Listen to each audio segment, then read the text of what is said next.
Good evening, alumni, friends, and special guests. My name is Ali Soledin. I'm the president of the SFU Alumni Association, and on behalf of my colleagues on the Alumni Association Board of Directors, I would like to welcome all of you to the 2015 Alumni Annual Gathering and Annual General Meeting. Let me begin by acknowledging the Coast Salish people on whose traditional territory we are gathered here today. It's wonderful to see so many of you here today as active, engaged alumni. We're also very excited that this year marks the very first time that we're broadcasting the entire event online and engaging really the entire world of SFU. Welcome to all our virtual guests from all of the various cities that you are here participating. If you have any questions or comments while you're online, you can tweet us at SFU Alumni or post a question on our SFU Alumni Facebook page. Also, all the documents that we will be referring to during the AGM are available on the website at sfu.ca/alumni. I would also like to acknowledge some special guests who are here with us this evening. The President of Simon Fraser University, Professor Andrew Petter.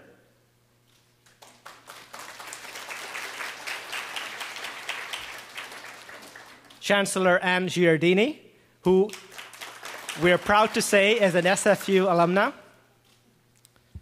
Thank you for joining us, Madam Chancellor, and thank you for all your support of the alumni as well. Vice President of Advancement and Engagement for SFU, Kathy Daminato.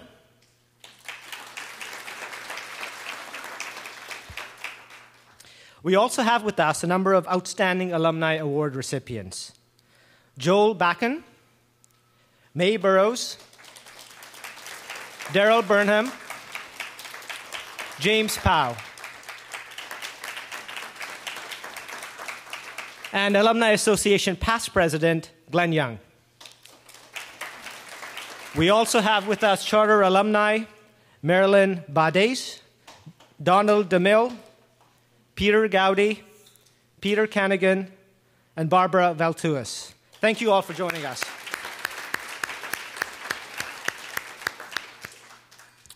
Before we begin the business portion of our AGM, I will invite SFU's President Andrew Petter to the podium to speak to us a little bit about the work of SFU. President Petter is one of our biggest champions of SFU alumni. He always makes time for alumni engagement, not only in Vancouver, but in some of our key cities around the world. From Hong Kong to Singapore, to New York to San Francisco, to Ottawa, Toronto, Kamloops, Kelowna, the list goes on. And his vision to make SFU Canada's leading engaged university is one that is truly becoming a reality. And I'm pleased to welcome now President Andrew Petter to the podium.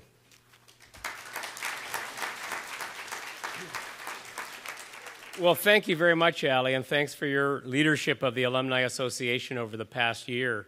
Although listening to you, I feel a little jet-lagged already, because we have had the privilege of engaging with alumni all over the world in the last few years, and it's really been a very positive, very affirming experience because SFU has remarkable alumni. And the work that your board of directors has done to connect with those alumni and to ensure that those alumni feel more connected to the university has really been essential to the vision that we're trying to achieve of SFU as Canada's leading engaged research university. SFU alumni are integral in so many ways to the university, to our vitality, to our future, and even to our current operations. You know, not only is our chancellor an alumna, but the chair of our board of governors is an alumnus. So the alumni are very much involved in the operation of the university, very much involved in supporting the university, and very much involved in helping to give us support and direction.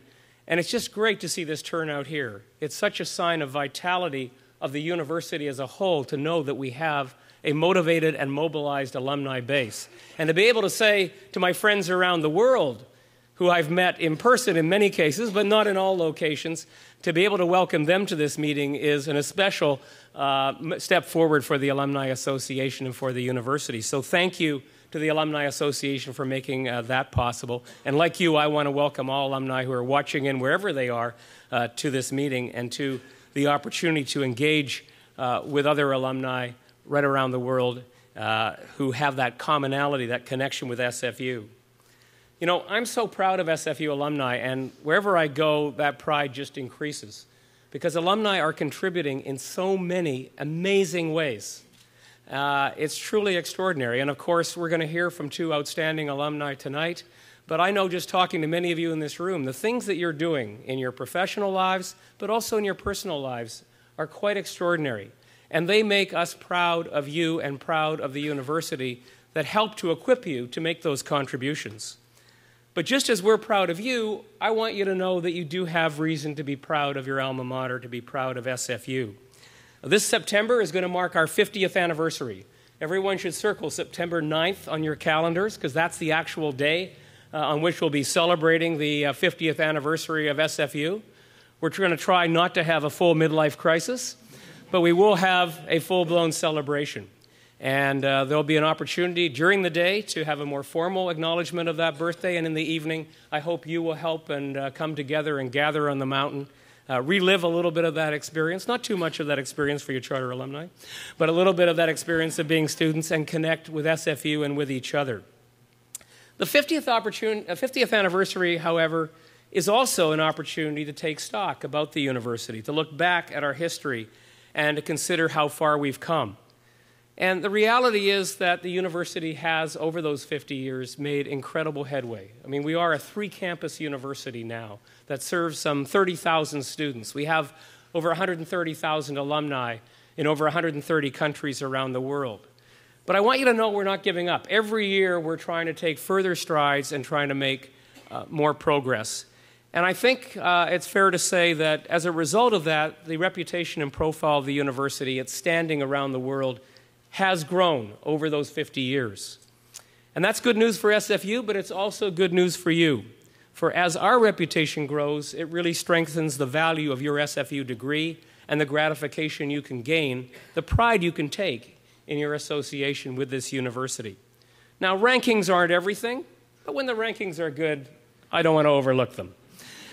So if those of you who are assiduous readers of Maclean's magazine, you only have to read one issue, actually. It's the issue that does university rankings in the fall.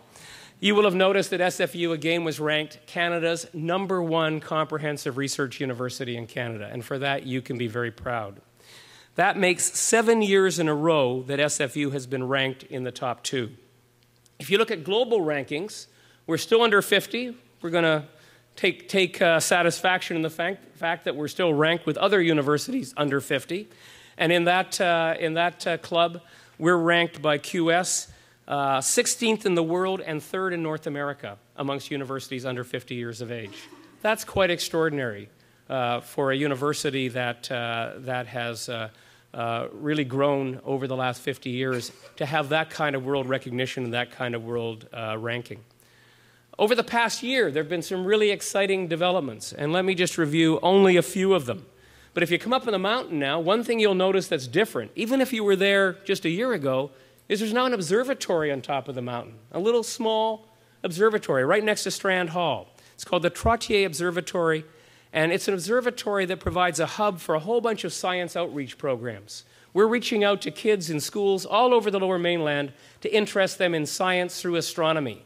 It's a volunteer program done by our faculty and our students and our staff, and it's engaged already 5,000 children, youth, and other visitors by bringing them to the campus annually. And now with the observatory, that program is going to engage many more, because not only can you access that telescope by coming to the observatory, you can access it online.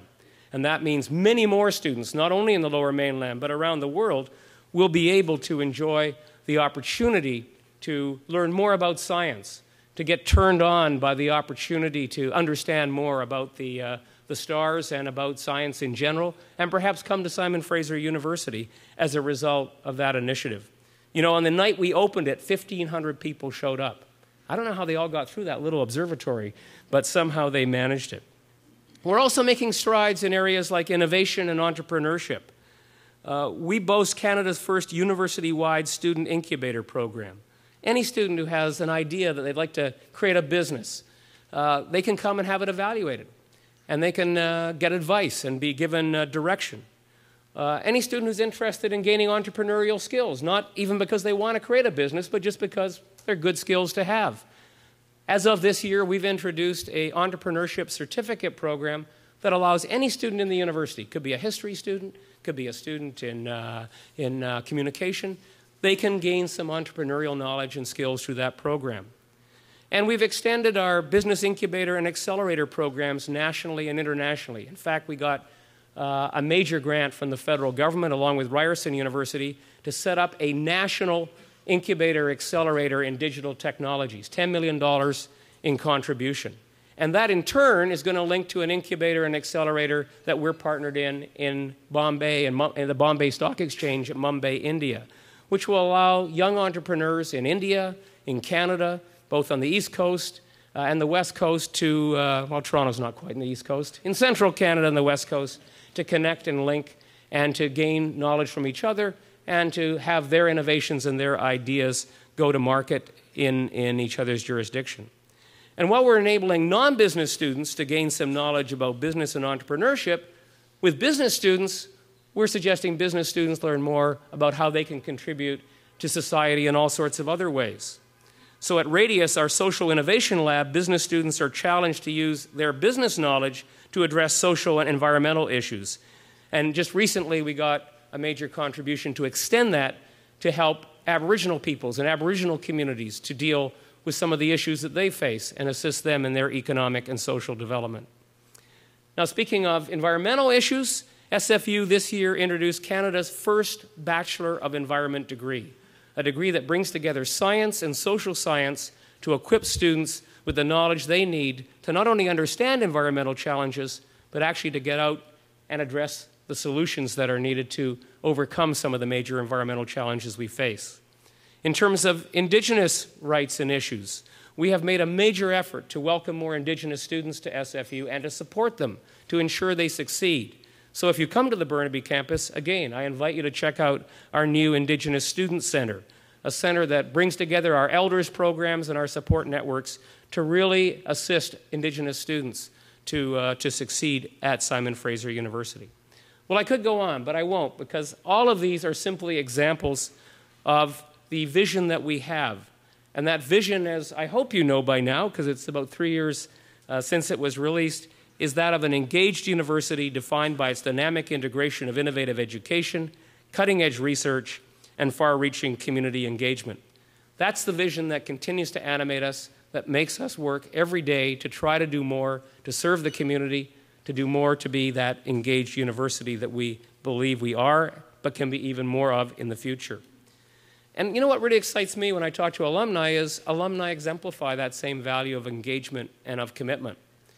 LinkedIn recently rated all the universities in the world according to the number of students and alumni who self-identify on LinkedIn that they engage in volunteer activities. SFU was rated in the top 5 in the world. You were rated in the top 5 in the world for representing values that suggest your contribution, your commitment to community service. That's quite extraordinary. And it makes me so proud of our alumni, so proud of our students that they share in this commitment to engagement. Well, we want to keep this commitment and this momentum going. And that's why just over a year ago, we launched the Power of Engagement campaign. And as many of you know, that campaign's whole goal is to support the vision. It's designed to help us to unlock the talents and potential of our students, to boost the creativity and impact of our researchers, and to help us to engage communities locally and around the globe in many more ways than the examples I've already provided you. The goal we set was ambitious for a young university, $250 million.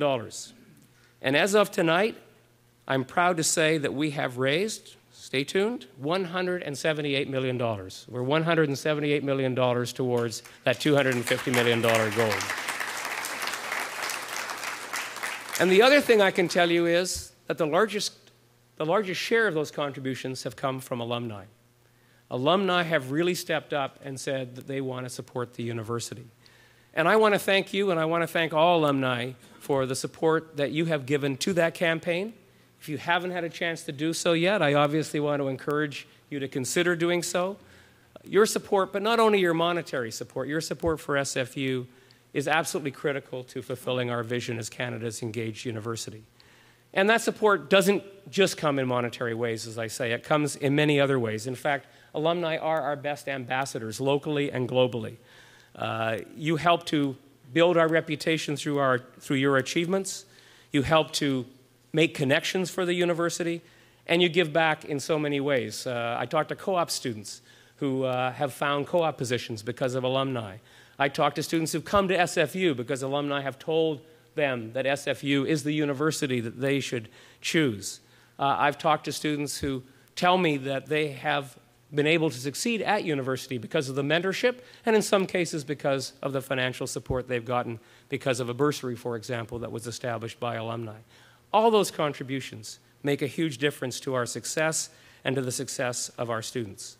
So in closing, I want to thank you. I want to thank you for being engaged alumni. I want to thank you for staying connected with the university.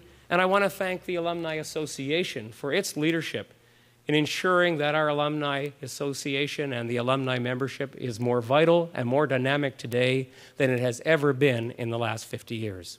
Thank you very much.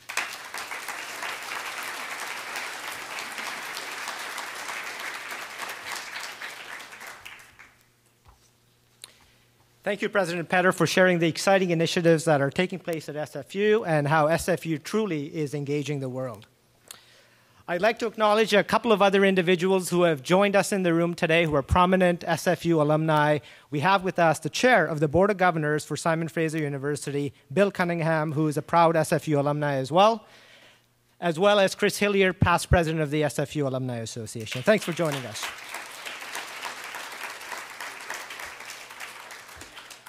It is now my pleasure to introduce the current Alumni Association Board of Directors and staff.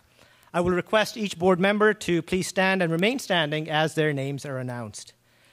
Vice President Ian Davis, Treasurer Tara Knight, Sean Burke, Jasmine Cumberland, Erica Hackinson, Angie Hall, Larry Hayes, Pamela Hernandez, Diana Reed, Armida Sayed Al-Akani, Rafael Tachi, Greg Taylor, Robert Weston, and Ian Klassen, who's joining us online from San Francisco.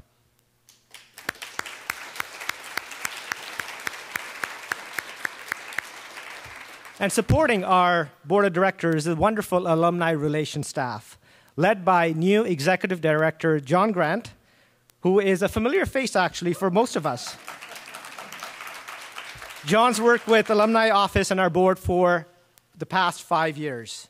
And supporting John and the team are Lisa Young, Allison Lambert, Miyuki Moizumi, Bethany Chang, and Chika Buston.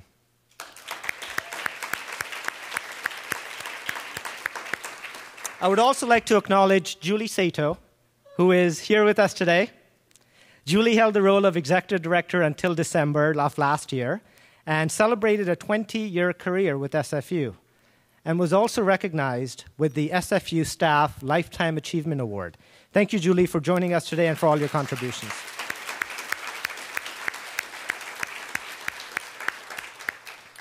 At this time, our board has 4 positions open for elections and 13 candidates running. Online voting opens tomorrow and will remain open until noon on May the 29th. You should all receive your voting tokens by email tomorrow to cast a ballot. All the candidate profiles can be viewed online, and most of the candidates are here with us tonight, so you can meet them face to face. I will introduce the candidates now, and I encourage you to connect with them later if you haven't already met them. They're wearing special name tags with red ribbons, so you can easily identify them. Candidates, could you please stand as I call your name and remain standing as all the names are announced. Leila Barker, Sarah Dench, Alexandra Gunn, Catherine Hearn, Duke Indrasagamani, Pawan Jawanda, Talia Magdar, Cindy Onyekwa, Brenda Orser joining us online from Toronto, Jazz Poole, Sam Tiara, Glenn Young, and myself, Ali Soledin.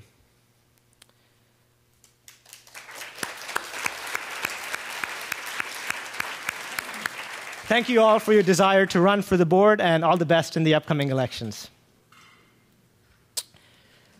I would now like to call to order the business portion of the annual general meeting. Please let the minutes show that quorum has been reached and surpassed. You will find the documents required for this meeting inserted into the annual report, which is on your chairs. I now present a motion to adopt the agenda. May I have a seconder? All those in favor? Thank you. On the opposite side of the agenda, you'll find the minutes of the 2014 annual general meeting. I present a motion to adopt the minutes as presented. May I have a seconder? Any discussion? All those in favor? Thank you. Our next agenda item is the President's Report, and I have the pleasure of sharing the highlights of our alumni engagement over the past year on behalf of the board. But I'd like to acknowledge that our achievements are thanks to the collective efforts of many individuals who share a passion for SFU, and we thank you for your dedication and support.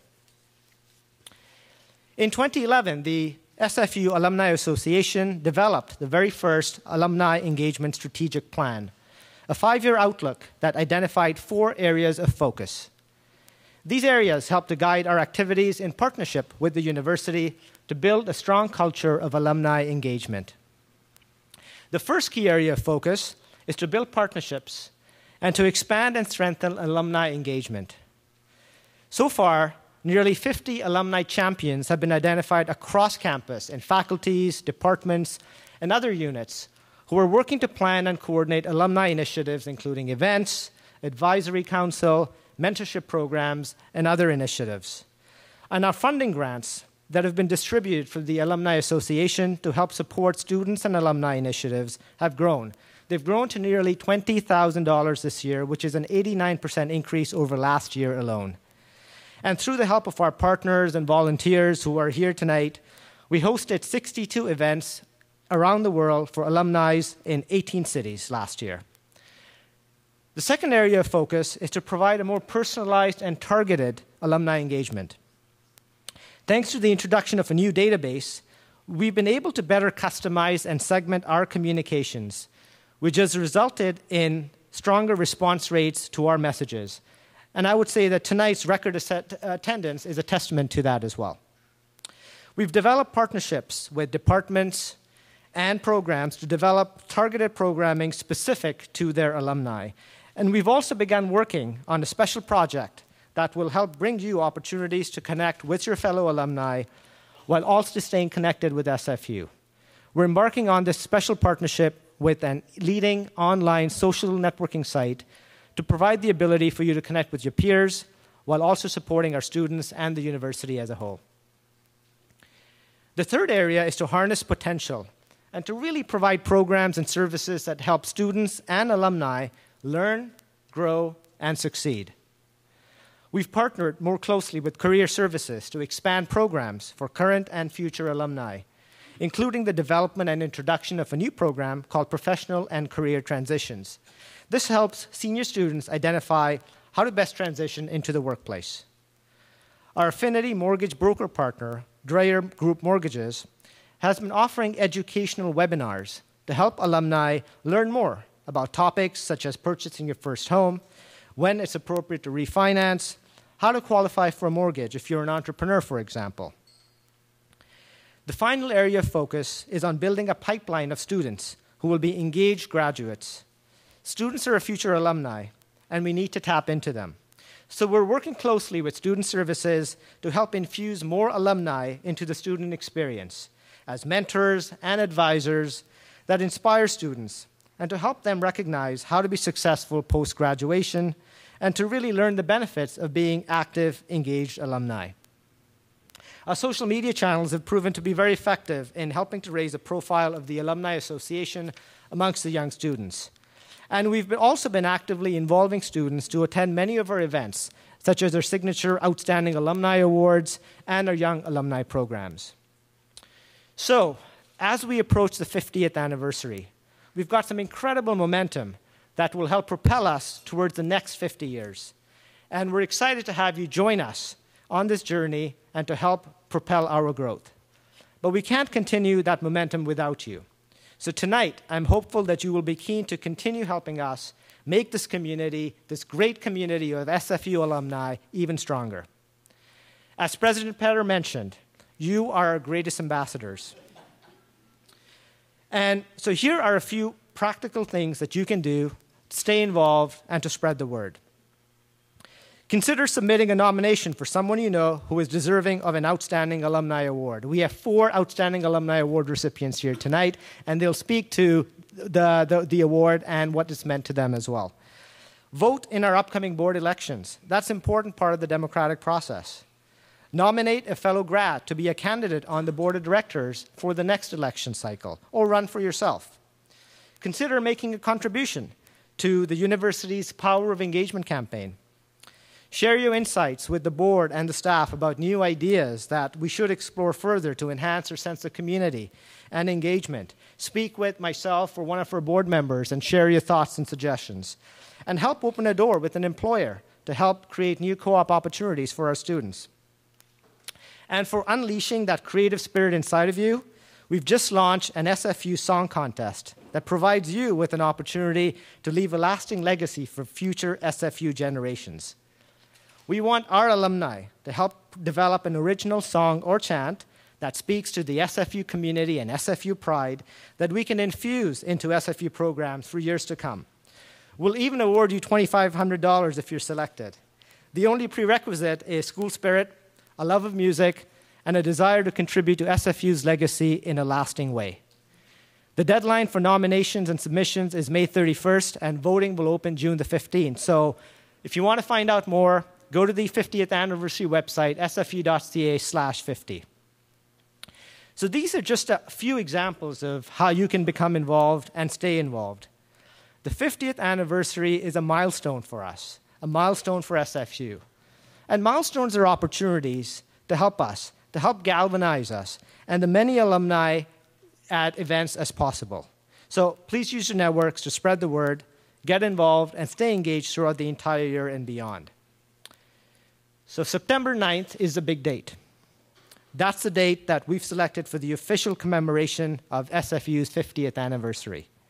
We'll be hosting a big celebration on our Burnaby campus, which will include a spectacular evening of food, festivities, and fireworks under the stars at the AQ. Imagine that. Isn't that cool? We'll also have a very special activities planned for all alumni, including our charter alumni, that day. So please stay tuned to your emails. More information will be coming out very soon.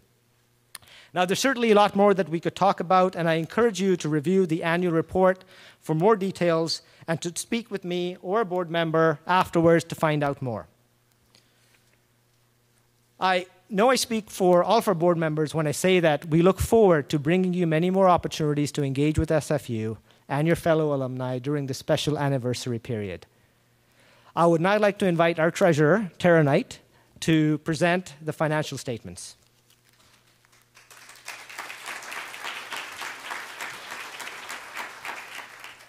Thank you, Ali. Good evening, everyone. I'm pleased to present the financial statements for the year ended March 15th, 2015.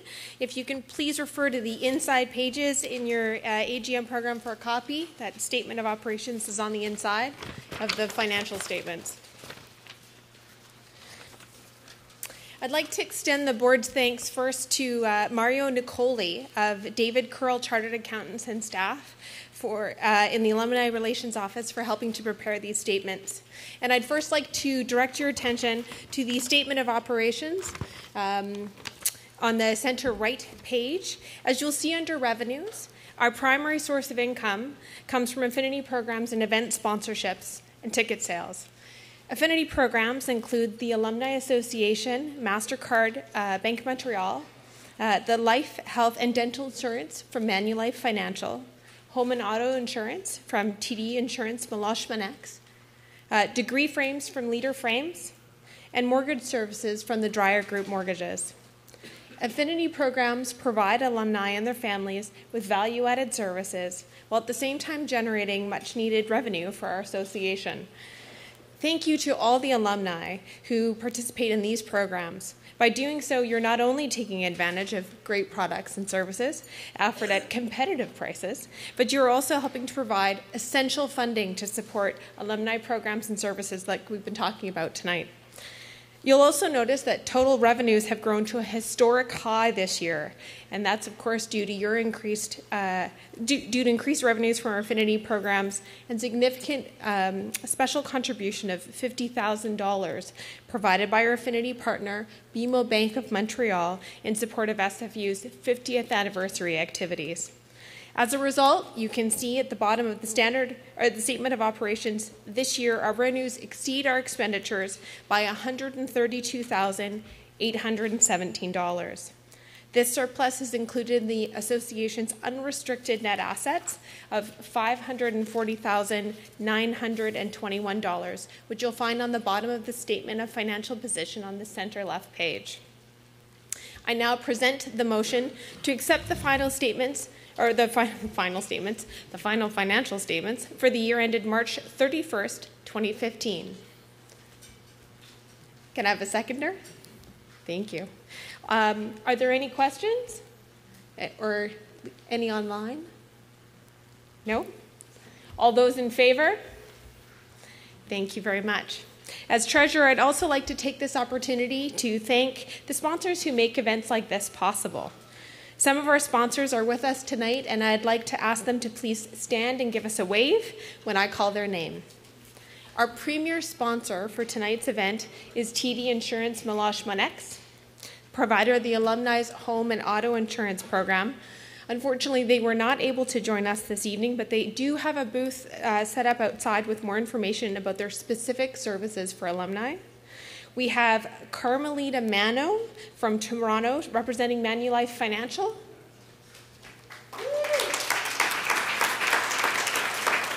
Manulife is the provider of our alumni health and insurance program. We have Meryl and Jared Dreyer from Dreyer Group Mortgages, our mortgage service provider. They're also in the audience. And we'd like to extend our thanks to BMO Bank of Montreal for their support, although they couldn't join us this evening.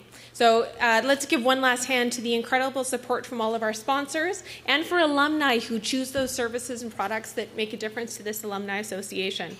And each of our sponsors have booths set up this evening, and we encourage you to visit and learn more about the benefits they can provide to all of you. So thank you for your attention, and I'll provide the podium back to Ali.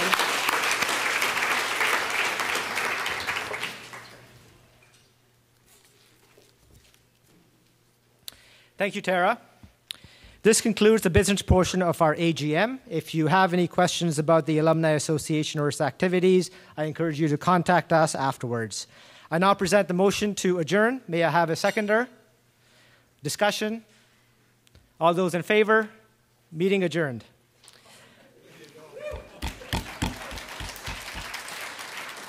I would now like to invite the Vice President of the SFU Alumni Association, Ian Davis, to introduce our alumni speakers.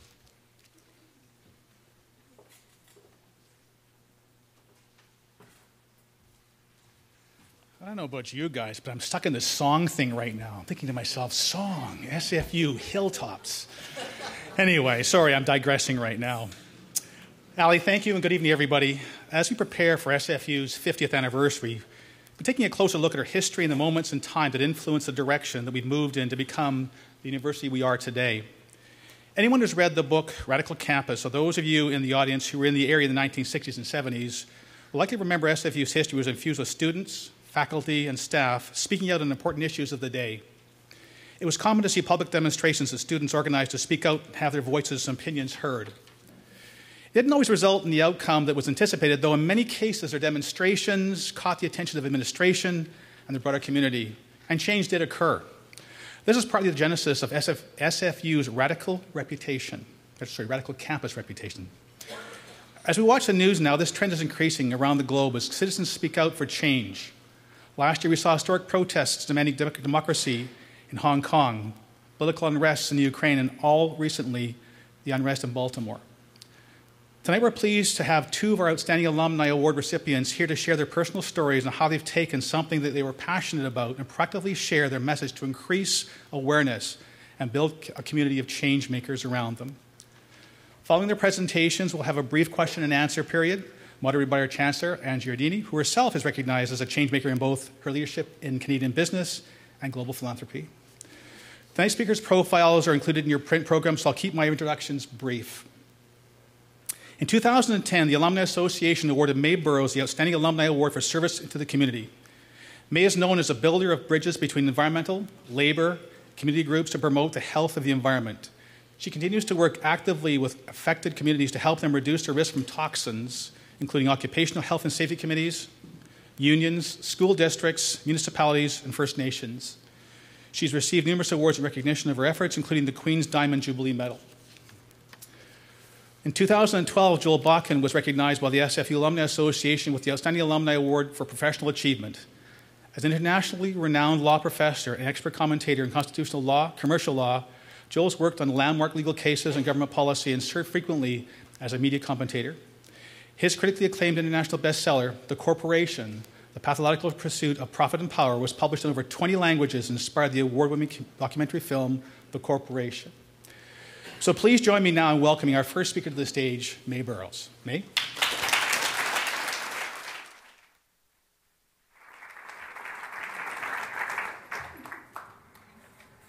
Thank you very much. It's great to be here. I grew up as a working class girl in small town Haney, BC. At that time, Haney was not part of Metro Vancouver. It was a distinct rural community. My dad used to say things to us like, in 2 weeks, I promise, I'll take you to New Westminster. So round about 13, my grade 8 guidance counselor at Maple Ridge Secondary, she took me aside. We had just done a battery of tests at school, and what she had to tell me is that I wasn't smart enough to go to university. And besides, she said, your family couldn't afford to send you. I think it was called streaming in those days. But I didn't buy what she was telling me. One of my favorite courage quotes is, the opposite of courage is conformity. Even a dead fish can go with the flow. So my grade 8 guidance counselor became one of my earliest mentors, and I dedicated my master's thesis to her. My master's thesis says, to my grade 8 guidance counselor, who told me that working class girls don't go to university. She has been a constant source of motivation and inspiration throughout my life.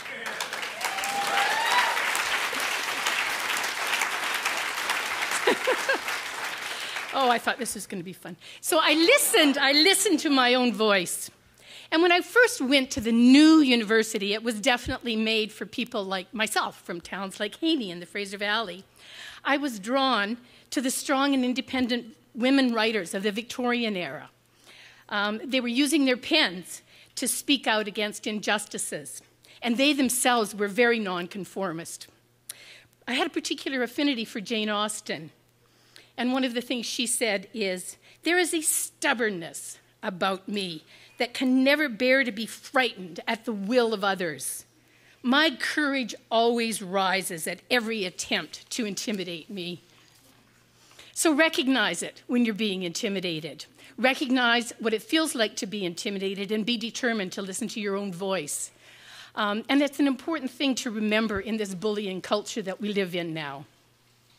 I arrived at SFU in 1968. I tried it. I was going as fast as I could, but I couldn't get there as a charter student. I didn't have much at that time, but my work ethic and my own experiences of seeing injustice. And I had my and my parents' dream of getting a good education. So SFU was bubbling over with social change at that time. Indigenous rights, women's rights, environmentalism, prisoner rights, questioning authority, peace, not war.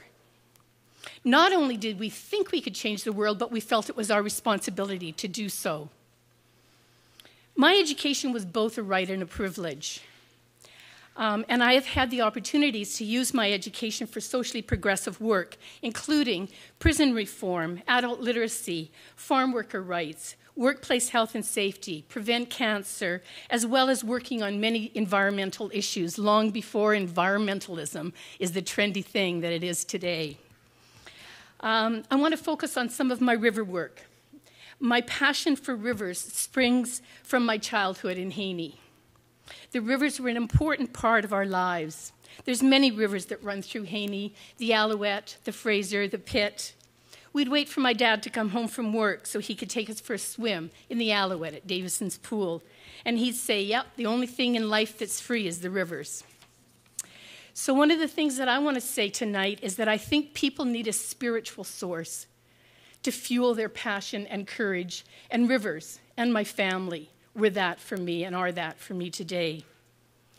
My environmental work was all grassroots, none of it treetop.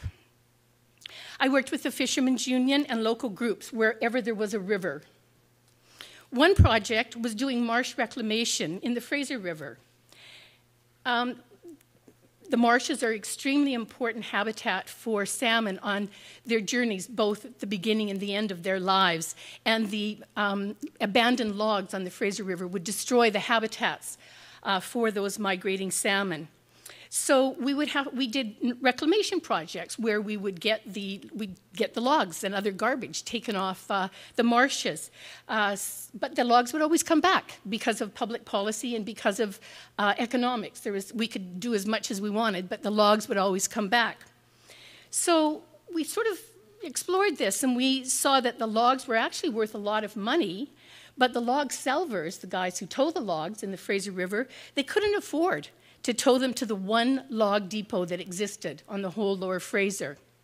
The gas costs were too high, and there wasn't enough return on the logs. The depot was also owned by the same companies that abandoned the logs in the marshes. So we couldn't get our hands on those logs a lot of the time either. So we started a Wood Not Waste project, which had many aspects, including organizing the local beachcombers into a co-op. But we needed a license for an alternate depot from the provincial government so that the log salvers could be paid fairly to do their work. So my friend Mitch, my buddy who I'd been doing this project with, went out and bought a suit, and off we went to Victoria.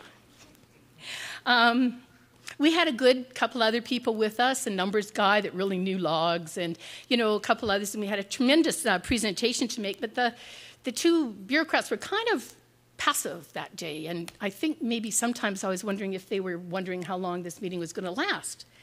And at one point, one of them looked at the other and said, what would we have to do to give these people a license? And the other guy said, I don't know, nobody's ever asked us before. So for 4 decades, there had been one log salvage depot in the Fraser, and nobody had asked to have an alternate one. So the message here is, to be clear about your ask and to speak it assertively, to speak frequently, and make sure you're talking to the right people. We got our log license, our log salvage license, our depot license. So another story that I want to tell is about much further up the Fraser River, where it meets the Nechako River. In the 50s, one of the largest industrial projects in BC was the building of the Camano aluminum smelter in Kitimat. It was built as a triumph over nature, because what they did is they reversed the flow of the Nechako River, which was supposed to flow into the Fraser, but instead reversed the flow of it with a dam and had it flow into Kitimat, where it would provide water and electricity for the smelter. So they took nearly 50% of the water out of that river. And that, of course, affected the Fraser River and other rivers. Then they wanted to further divert up to 87% of the water for Camano 2, which, of course, would kill the river. You can't have 13% of a natural flow in a river and it still be a river.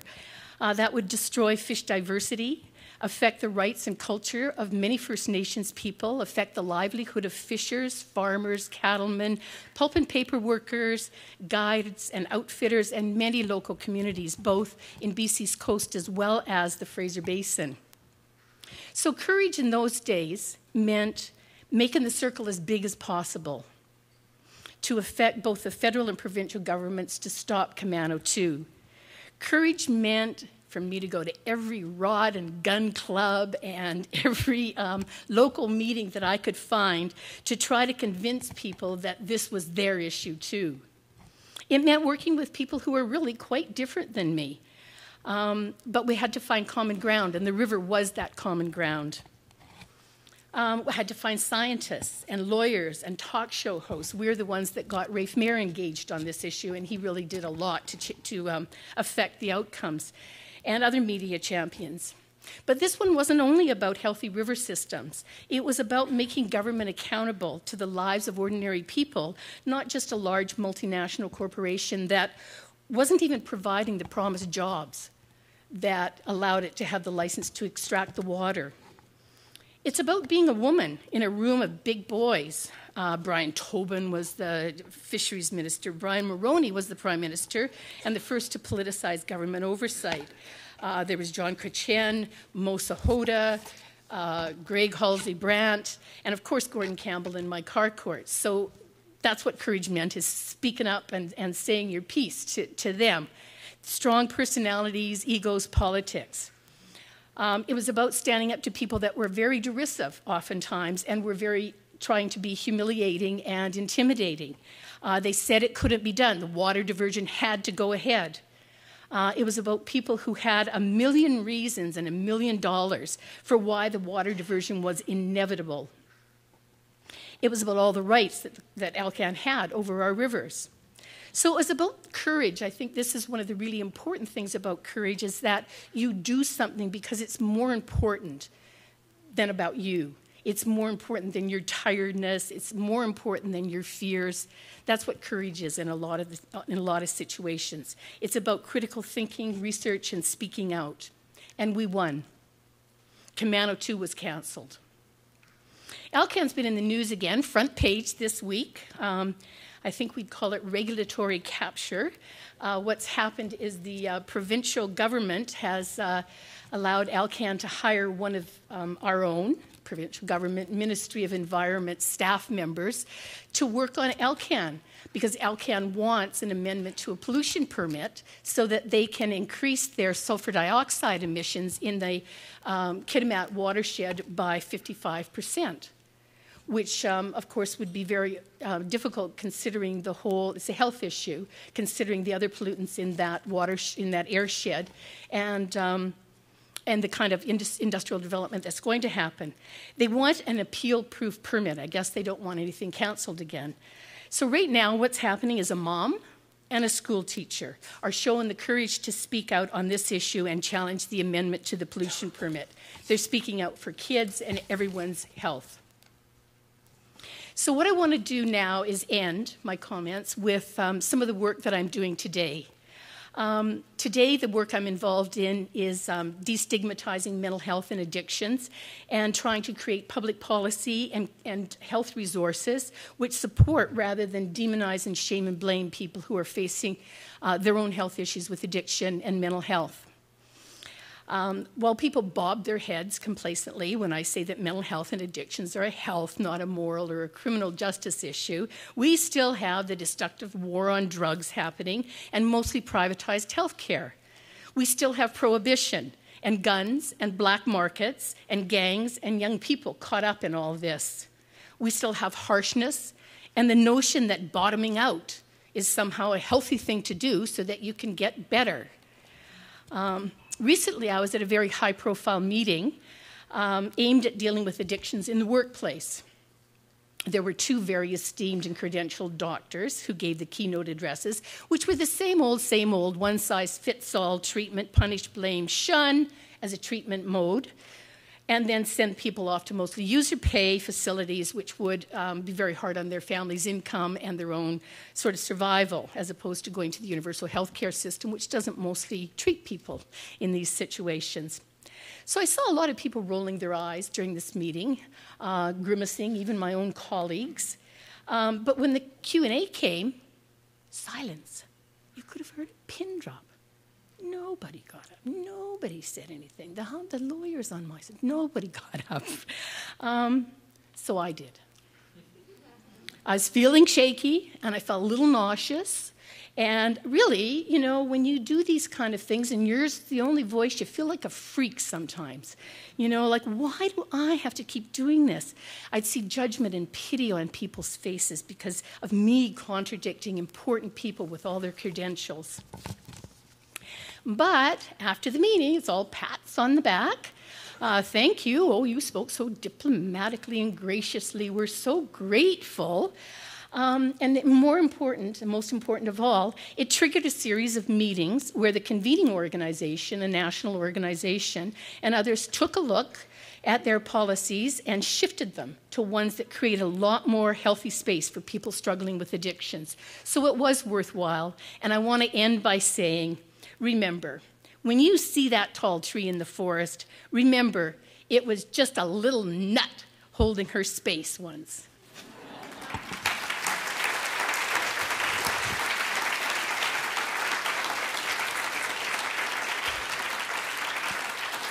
Thank you. And I'm going to hog the mic here for a sec and introduce, I've been working with John and Sophie, wonderful Sophie, who is the creator of awards here at SFU. And I just had a very significant milestone. There's Sophie. Approach her. She's great to work with. And I thought, I think what I'd like to do is kind of pay it forward. You know how at the coffee shop you're supposed to pay for the person behind you so that you kind of create a nicer, more friendly place. So John and I asked if I could riff off the courage to speak out, and he said, we'd love it. And so what I've done is I've created, there's these papers in the hall. I've created an award. My family and I have made a donation for this award. Awards are very cool. John created one when he got married, and encouraged people, instead of buying him presents, him and his wife presents, to create an award. So awards can be for characteristics, aspirations, activities. They're different than scholarships. They're different than bursaries. And this award has two criteria. One of the criteria is for people that have faced adversity through poverty and mental health or addictions and or imprisonment. And you might sort of say, well, I get the first part, but why imprisonment? And the problem is that if you look at the stats, about 80% of people in Canadian jails are in there because of crimes related to their mental health and addictions. So these are oftentimes people that aren't welcome anywhere, and we'd like to make them feel welcome at SFU. The second criteria is that they'll use their education for social justice. So I would really love it if you contributed to this award, created your own award, or paid it forward in some other way. So thank you.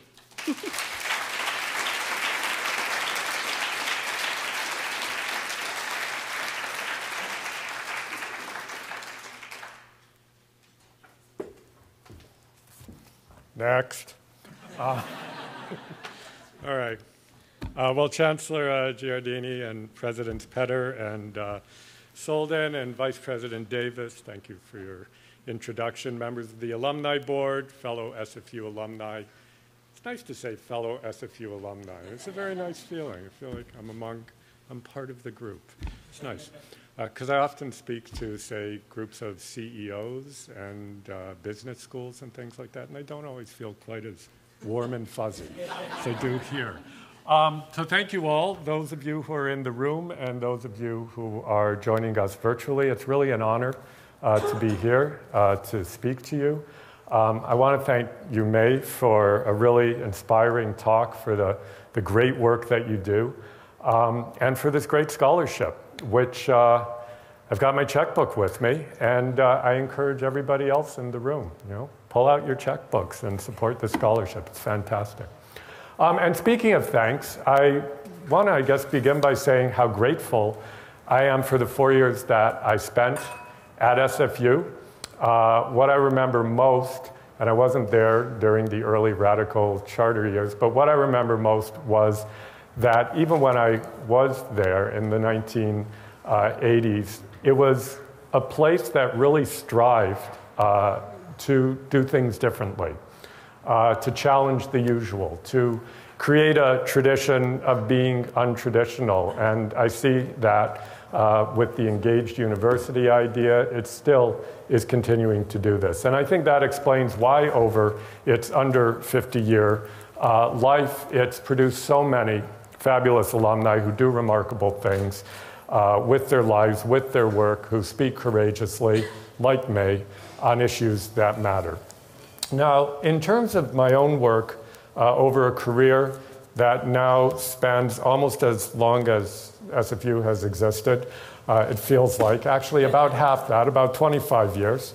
I've been critical of, and I've argued for change in relation to practices and institutions in our society that are constituted and driven by values of self-interest, of atomism, and of social indifference. And my latest target over the last decade or so has been the for-profit publicly traded business corporation. And what I've argued in all of this work is that we as societies tend to do better, and I think history vindicates this idea, when our practices and when our institutions recognize, respond to the fact that our fates and our fortunes as individuals, who we are, what we become, what we're able to do with our lives, that these fates and fortunes are fundamentally shaped by our communal attachments, by our social relations, and by the social conditions in which we exist.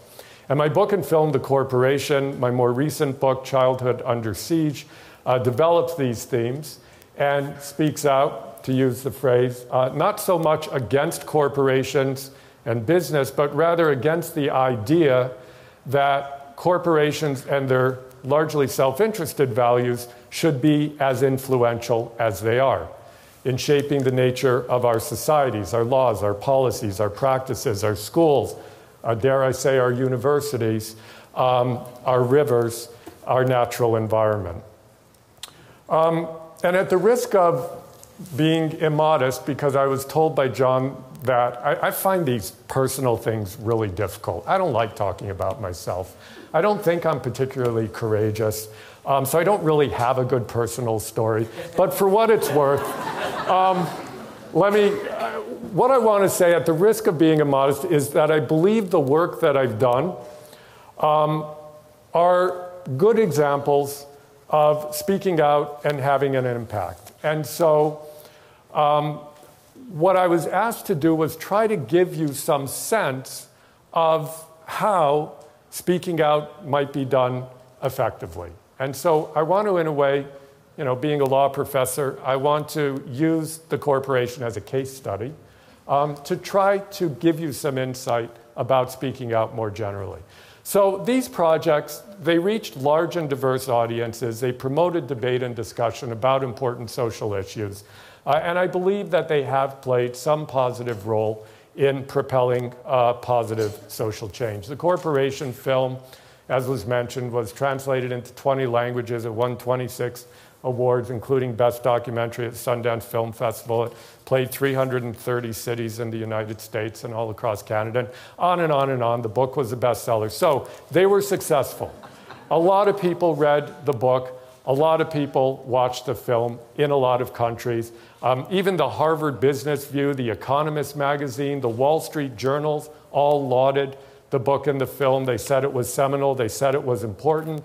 At the other end of the political spectrum, the book became a manifesto for the Occupy movement, for other activist groups around the world. And I think the Corporation Project is probably the only work of its kind that's had equal respect and resonance on Wall Street and also among those who wish to occupy Wall Street.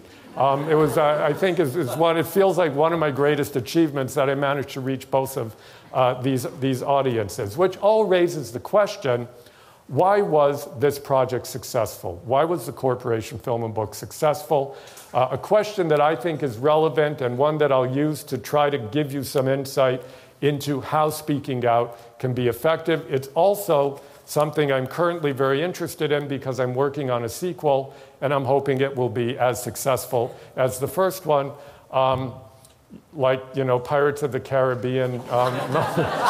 Number 2 was good, but number 3 wasn't. And Star Wars is coming out, I guess the 10th sequel or whatever. So I'm hoping in my own modest way that I can create at least one sequel that is at least as good as the first one. So what I want to do is look at 3 factors that I think contributed to the success of that project and that I would say might constitute 3 principles for how to speak out effectively. And the first, and I just thought of this literally 2 hours ago. I've never really tried to analyze why it was. So the first thing that I came to is that the animating theme of the corporation, the film and the book, was really one of hope and possibility, and one that I believe resonates widely with people's own experience and sensibilities. And that is that human beings, we as human beings, are creatures of empathy, of feeling, of desire for connection to each other, of desire for a world that's just, that's sustainable, that's compassionate. I think with the exception of economists from the Chicago School, most people believe in these ideas, in these ideals, in these notions of what it means to be human, and in these notions of humanity.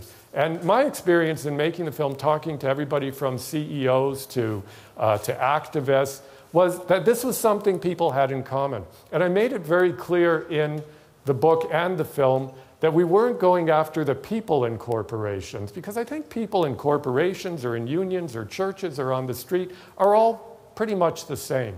But we were criticizing the institution and what it demanded of people, not so much the people. And I think it's because of this theme that the corporation made sense to people, that it resonated with them, that it drew people in large numbers. And the lesson to be drawn, I think, is fairly obvious, and that is we always need, as activists, as people who speak out, we always need a message of hope. We always need a message of hope alongside our messages of criticism. We can be skeptical, and in fact, I think we have to be skeptical of the world as it is. But the reason why we're skeptical is because we're optimistic. There is no point, and I say this is personal, there's no point in being a skeptic unless you have incredible hope for a better world. There's no point criticizing what exists unless you believe that you can move things forward to something better. So we need to be skeptical about the world as it exists, but we have to avoid being cynical about the prospects for making it better. And so I think that's really crucial to speaking out effectively. There has to be hope, there should be skepticism, but we should always be careful not to lapse into cynicism. So that's, let's call it rule number 1 of speaking out effectively. Rules number 2 and 3, and you'll recall I said there would be 3 rules, and I'm sticking to that promise. Rules number 2 and 3 are more about how than about what. How do you speak out? What you speak out is the theme of humanism and humanity and hope and all that I was talking about. But how do you speak out? And the second rule for speaking out effectively, and I think this relates to May mentioned, she had her log numbers guy, her expert along with her. And I think to speak out effectively, the factual basis of your criticism and the research behind it has to be impeccable. We took very controversial positions, and I continue to, in the corporation, but they were all backed by rigorous and painstaking research that even the project's strongest critics couldn't and didn't dispute. I'm happy to say nobody sued us. We criticized a lot of very powerful people and companies, but nobody came after us. And I think that's because the research, the factual basis was impeccable. And so when speaking out, you have to make sure you have the facts right, because the low-lying fruit for those who are defending against your criticism and who are attempting to discredit you, the low-lying fruit will always be factual inaccuracies. They will always go after you for the facts. So you have to be very, very good. Don't let them pick that low-lying fruit. That's the second rule. Get your facts straight. So the third rule, the final rule for speaking out effectively is don't be boring. And I hope I'm not breaking that rule now. Because no matter how worthy your cause is, if you present it in dry, dull, and uninteresting ways, people won't be interested. And if they're not interested, they won't be moved. And if they're not moved, they won't act. So this, for me, not being boring, not being dry, not being dull, was, I think, the greatest challenge in making the corporation and in all of the sort of more popular-oriented work that I do, because in moving from the scholarly world into the worlds of film and popular nonfiction writing, you're moving from a world that can be quite dry, even dull, at least to people other than the 4 people who are experts in your field, and moving from that into the world of entertainment and showbiz, that was a real challenge, and it continues to be a major challenge. Because I think my instincts are primarily more scholarly. I'm a bit of a nerd. And so sort of dealing with all of these film types and whatnot. I mean, I can't get the clothes right ever. I'm always wearing this tie. They're wearing like running shoes and pants that are so tight, I don't know how they sit down and all this kind of stuff. But anyways, in scholarly work, what matters are the facts, the analysis, the conclusions you draw from them. You're trying to appeal to people's minds, to their intellects, not so much to their hearts and their souls. In popular nonfiction writing, film writing, you're trying to engage people through their emotions, not just through their intellects. And for that reason, your main sort of tool is storytelling. It's actually not analysis. The storytelling has to be at the forefront. Human beings love to hear and tell stories. It's probably why John said, come and tell your personal story, which I'm assiduously avoiding. But human beings love to hear and tell stories, and storytelling's a very effective way to engage people, to engage their hearts, to engage their emotions, and therefore to persuade them to care and to do something about some social issues. So facts, analysis, argument, these are crucial. They're important, they're absolutely necessary, but to get people interested, to get them engaged, to get them to care, you need to tell them a story as well, as May just brilliantly did about her experience with rivers.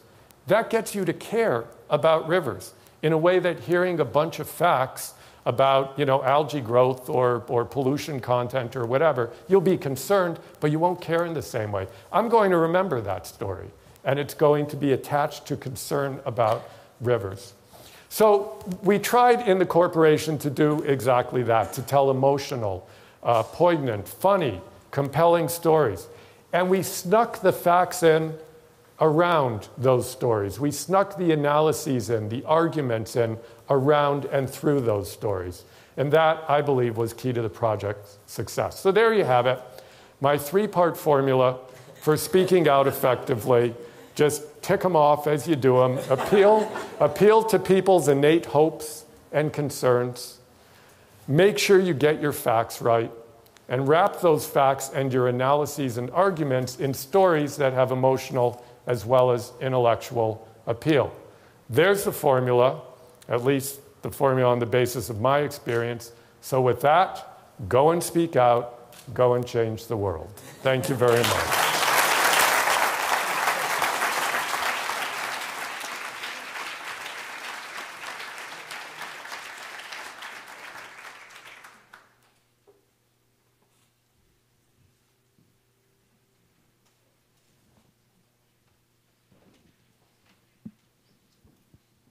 This is on, yes? Note to self, don't wear a short skirt and sit on a tall chair in front of an audience. You always think of these things too late. Thank you, both of you. May, you had me at Jane Austen. Thank you for that. I didn't know she was such a spark plug. That's great. And Joel, I love the idea of a sequel. And so I'll come back to this, but I know you're a film buff. So be thinking about that category of films with respect to which the sequel is better than the first one. Yes, we'll come back to that. We'll come back to that. That's great. So both of you were talking about voice and narrative, and we're going to have some questions from folks in the audience in a bit, but I thought perhaps I would start with my own, because I have the microphone.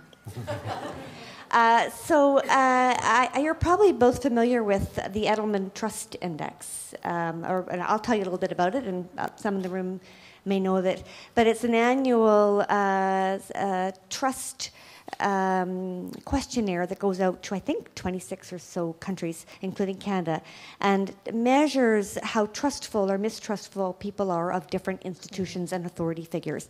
And in the most recent findings were that individuals generally in Canada are less trustful of pretty well everybody.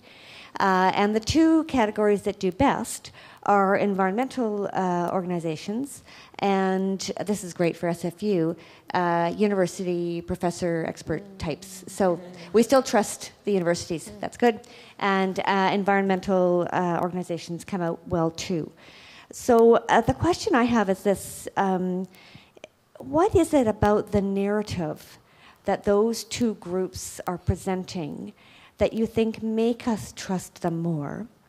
Or alternatively, what narrative are the other groups doing, and that includes CEOs, journalists, governments, and the like. What's wrong, what's broken about their narratives? What makes us less trustful of what we hear coming from them? So those are simple questions. May, you look ready to jump right in, and you say you always jump in first. I guess it is on. I come from a different era, I think, of environmentalists, in as much as we did use a narrative, and there was very much a local passion attached to the involvement. And I think that environmentalists really ring true because they do have that attachment to that which they really care about. And I think that there's a truth that's really seen there. I think there's a little bit of a trend in environmentalism now to become, it's no denigration to sort of planners and economists and so on, but the professionalization of environmentalism, I think, is losing a lot of that passion, and I think that passion is what people respond to. In terms of corporations and business, much as the socially responsible businesses are doing their best to gain ground again, I think that there's just been too much avarice seen, and that the gap between the haves and the have-nots is just so disproportionate now that it's unacceptable to people. I mean, people don't need $700,000 a year to live on, or $200,000 to live on, and people just look at that and think, I don't even want to talk to this person, let alone trust them. Money is part of the narrative.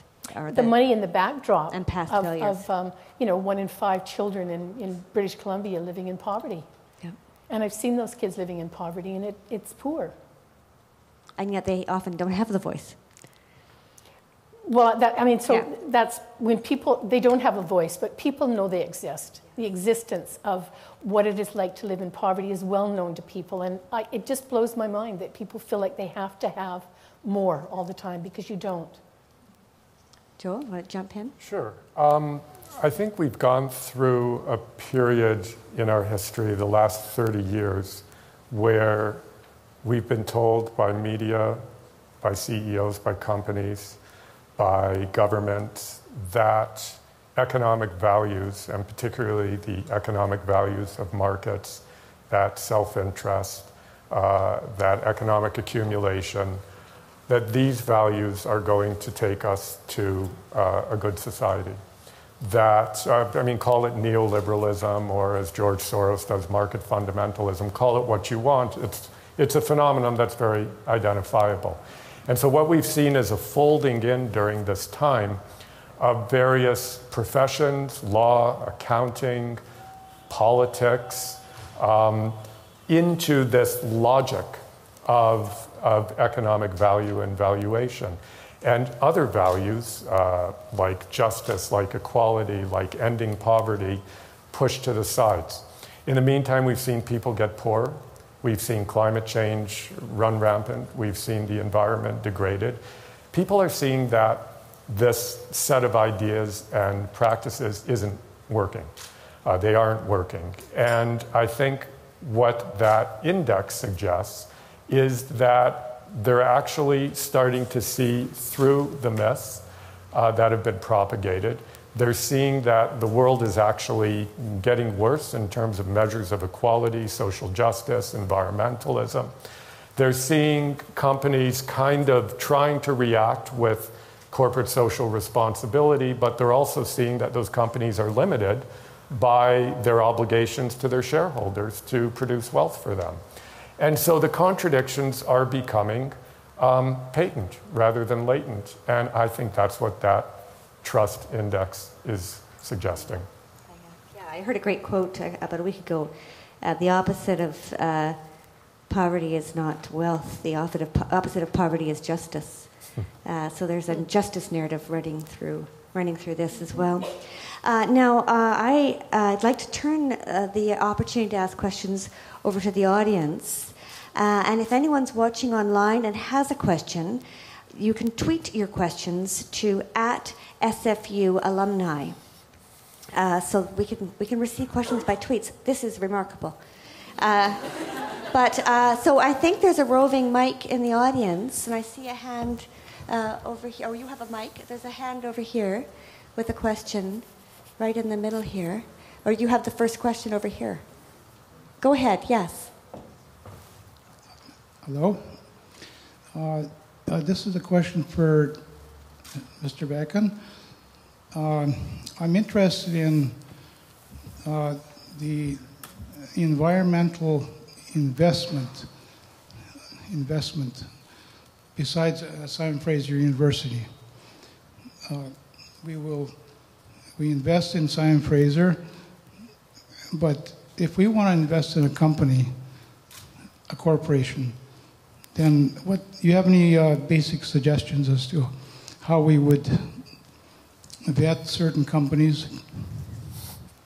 In my work, I've been quite critical of the idea of sort of social investment funds and corporate social responsibility, not because I think these are worse than the alternative. I actually think they're better than the alternative, but because I believe that we need to achieve social and environmental objectives through the democratic processes of government, through mandatory laws rather than voluntary initiatives. So that has been my kind of global critique. Then there's the question of what do you do with a question like that? Should I put my money in a company that at least is making an effort within the confines of corporate law and corporate practice to do things better than another company? And I think the answer has to be yes. If you're going to be investing money in markets, do your research. Some companies are better than other companies. But at the same time, I would want to say, this is not the solution. We're not going to solve our social and environmental problems. We're not going to bring about justice through markets. It's not going to happen. We have to do that through public and democratic institutions of government. So it may seem a bit contradictory, but I think we live in a contradictory place. We're inhabiting a world, trying to change it, criticizing it, but we're still inhabiting it, and we still have to make day-to-day choices. What do we buy? Where do we invest if we have money to invest? Should we buy clothes that are made at this company that uses sweated labor, whereas this company doesn't? And I think we have to make the best choices we can make in doing that, while at the same time keeping our eye on the larger story, which is that this is not really the way to move forward. Thank you for that. Yes. Thank you very much for sharing your justice-friendly knowledge and experience. My question to May is, SFU is celebrating 50 years, and I was wondering if SFU had 5 female statues next to Terry Fox and 5 males statues. Which one? What are there any names you would suggest to the president to install the statues? Because I think there are not many women who are being inspired other than the Paris Hilton and Lindsay Lohan. And my question to George is that some of us have become grandparents and we have grandchildren to advise what to advise, because I find a lot of us can advise them to go to learn at SFU. But other than that, is there any advice you would give? Because I often tell them to go and study, take courses in First Nations studies and learn about, because I grew up with cowboys and Indians in Tanzania. And I wondered, what advice would you give? And I was just wondering if Alumni Association would sponsor all these alumni to study about First Nation courses, because now SFU has courses for learning about residential schools and all the history of First Nations. Thank you. Thank you. Good question. So I think I heard one. What statues should we put up next to our beloved Terry Fox? And another one really about what advice we should give our grandchildren based on what our wisdom. So, and does anyone's statues come to mind? Well, you were specifically talking about women's statues, were you? Well, both. But we can have both 5 and 5. I see. Oh, we got a lot of statues.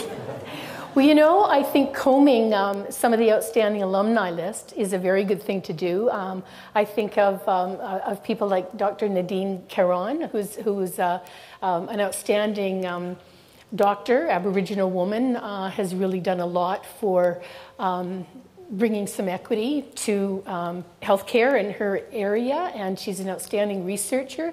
I think of my beloved Andrea Lebowitz, who was an English teacher who moved me so profoundly. I think of Maggie Benson and the very first, it was called Geography of Gender before it was called Women's Studies. We were able to get a kind of women's studies course lodged in there in about 1970.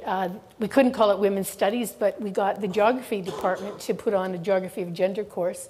So there's them, and we've got some very current people that are outstanding in our midst, and I think Julie Sato's name comes to my mind as well.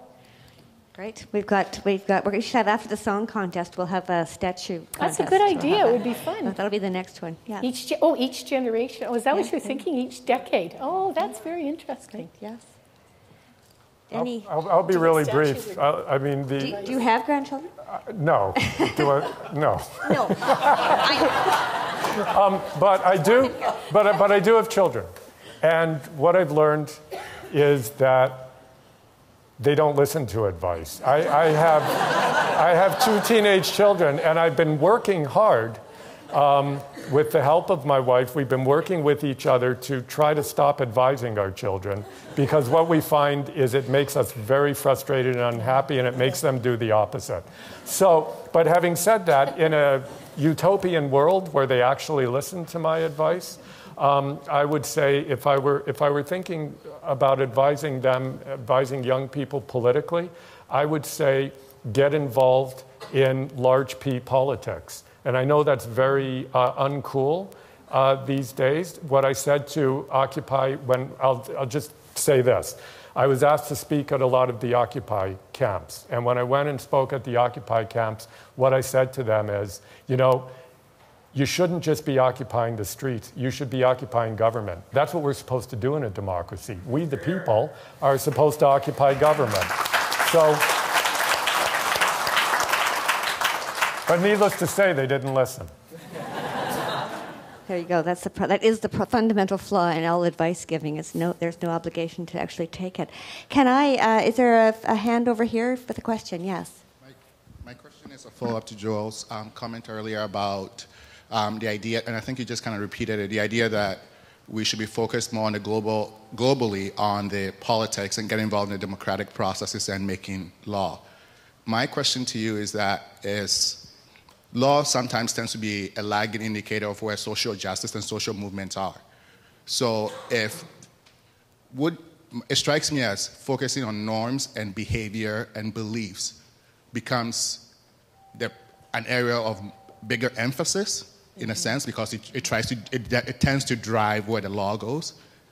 Would you agree? And if so, if you don't agree with me, can I understand why? I think when you're talking, and this is the kind of complicated discussion, but when you're talking about regulating companies, I think the difficulty is that they're already constituted with a legal framework that incentivizes certain kind of behavior and disincentivizes other kind of behavior. They're not human beings necessarily, though they're staffed by human beings. And so I think that we make a mistake when we assume that the ways that humans behave are the ways that companies behave. And I think when you're dealing with companies, they're already being legally regulated by their constitutive legal framework. And so law becomes a very important piece in directing their behavior. Thank you. The question over here? Over here, yes. Hi, my question is for either one of you. I work in brand design, and so I work with a lot of small and medium-sized companies. And I'm always interested in knowing examples of companies that are finding a balance or doing it right, especially in your perspectives. If there aren't, if you don't have any examples at hand, what could a company do to maintain a balance, in their image or in their practices? Go ahead. You know, what comes to mind immediately for me is the kind of work that Van City is doing. They're outstanding leaders in the living wage. They're making sure that not only their staff are all receiving a living wage, but any of their suppliers or service people are receiving a living wage, and they're doing really outstanding things in terms of being a credit union. They have staff involvement. They have a lot of community at the community bank level involvement. And I would say that those are a number of things. They encourage people to go out. They encourage their staff to be part of the community. And I think that those are characteristics of a really good company. It's a big one, but it's amazing to listen to Tamara Vroom and to hear how much people admire her as a top-level person, but also to know how much people appreciate the living wage stance that they've taken. And they've invited the Anti-Poverty Coalition as well as the Living Wage Coalition and given them free space in their company. I mean, that's pretty good, too. Would you say, Joel, just to add to that the structure and the of a credit union is different from a corporation? Yeah. Absolutely. Yeah. And it's a democratic credit union as well. I mean, it has a board of directors. I'm not fussy about the way that they're selecting the preferred board of directors. That feels not democratic to me, but it is a credit union that has a democratic structure as well. I think there are many different ways of constituting a business. You can have cooperatives, you can have closely held companies, you can have non-publicly traded companies. My criticism in my work has been specifically about for-profit publicly traded companies because they have a particular legal constitution that limits them in ways that these other forms of doing business don't, which is why I always say I'm not anti-business. I have a criticism of a particular form, quite prevalent, of doing business that makes it difficult to truly balance social environmental goals against other economic objectives. Now, we unfortunately only have 1 minute left, so now I get to ask you the question about whether which movies are actually better at the sequel level than at the first one. The corporation will smoke them all. There you go. The exemplar. And I'm sorry we have so little time for questions, but I hope that you'll be around for just a bit longer and folks can catch you as well. Now I'd like to turn the mic back over to Ali Soledin for his concluding remarks. And I think a draw. Is that right? There you go. Or you don't need to. Well, thank you, Chancellor Giardini, for leading such a stimulating discussion, and to May and to Joel for inspiring us in speaking out through your stories and a neat 3-step formula on how to change the world. So thank you for that.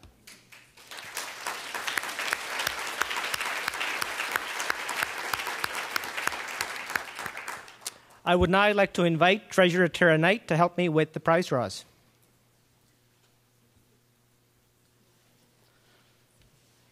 So we'll be drawing out names, and what we'll do is we'll have the staff reach out to the individual winners to give you your prize. The first prize is a Fitbit, one of my favorite products. It's donated by Manulife Financial. And Tara, would you do the honors? Well, then you have to hold the bucket. There you go. And the Fitbit goes to Talia Magder. Talia? Right there.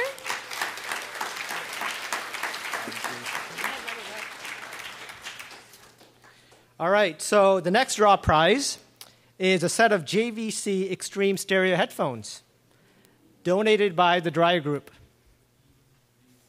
And that's going to Yannick Kadenik. Yannick? There you go.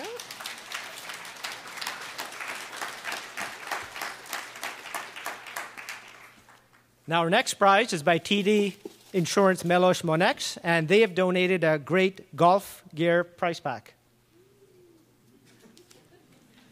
You don't have to just use it for golfing. Okay, that goes to Greg Kennelly. Greg? There you go.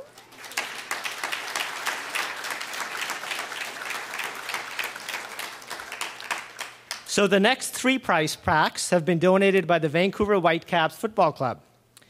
Each pack contains a pair of club seats for the upcoming July 12th match against Sporting Kansas City and a scarf. Now, here's a plug. Look out for upcoming details for a special Whitecaps Alumni Night celebrating SFU's 50th anniversary. For those of you who win the prize, you'll be there. For others, look forward to the details. So the first prize back goes to Athena Wong. Athena? Over there.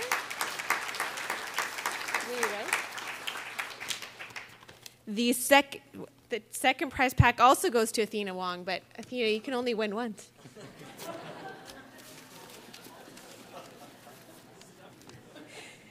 Second prize goes to Farshid Ilkhani. Did I say that right? Yeah. Is that you? Perfect. Oh, no. Okay. It's next one. All right. Missing out. That's a fantastic game. We hear about it from every year from alumni. This goes to Janaid. Ooh, there you go.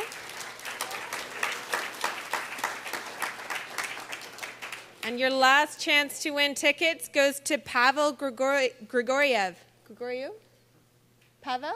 Hey, excellent. And the final prize is an SFU prize pack that includes a number of things, including a clipboard, SFU scarf, and a great umbrella. So I hear exceptionally fashionable, going to Asefash Yurgao. I've totally butchered that. I apologize. Asefash Yurgao. No? All right. You're going to be out-fashioned.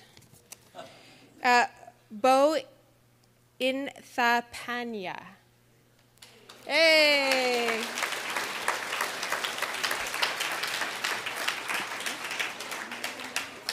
Well, thank you, everyone. This brings the formal portion of the evening to a close. We invite you to stay, mingle, have some refreshments, and take this opportunity to network with your fellow alumni and engage the world in exciting ways. Just a friendly reminder that online voting also opens up tomorrow and goes until May the 29th. So do remember to vote, meet the candidates afterwards. Thank you all for coming, and see you next year.